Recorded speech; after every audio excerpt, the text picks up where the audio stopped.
7 अक्टूबर 2023 से जारी Hamas Israel जंग के बाद पहली बार इसराइल ने गजा के जेर कब्जा इलाके खाली करने पर आमादगी जाहिर कर दी। इसराइली वजीर दिफा इसराइल कॉट्स का कहना है कि गजा के जेर कब्जा 75% हिस्से में से ज्यादातर खाली कर देंगे, जबकि गजा के दीगर 25% इलाके में जंग जारी रखना गैर जरूरी होगा, क्योंकि जंग जारी रखने से यरगमालियों को गैर जरूरी खतरा दरपेश होगा।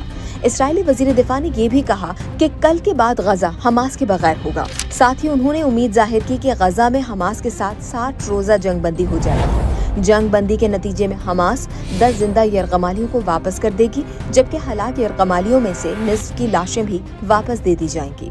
जंग बंदी से मुतालिक जिन उमूर पर इख्तलाफात बाकी हैं, उन पर इसराइली मीडिया के मुताबिक सीज फायर के दौरान बातचीत करने पर इत्तेफाक किया गया है। इन उमूर में जंग मुकम्मल खत्म करने की शराइत, हमास की पोजीशन, इंसानी इमदाद के मसाइल और इसराइली फौज के लिए मुतय्यन नई हद भी शामिल है। इसराइली वजीर दिफा का दावा है कि हमास ने फिलाडेल्फी कॉरिडोर इसराइल फौज के जेरे असर रहने पर आमादगी जाहिर कर दी। फिलाडेल्फी कॉरिडोर गजा की पट्टी और मिस्र के दरमियान बफर जोन है।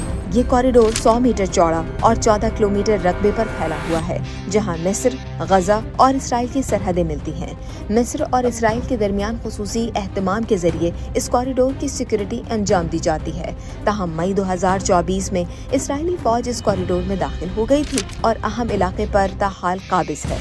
इसराइली वजीर दिफा कॉट्स ने फौज को ये भी हुक्म दिया है कि वो गजा के तबाहाल शहर रफा में एक ऐसे शहर की तामीर का मंसूबा बनाए जहां गजा पट्टी की तमाम तर आबादी को आबाद किया जाए। ताहम इस मुतनाज़ मंसूबे पर हमास का रद्द अमल सामने नहीं आया।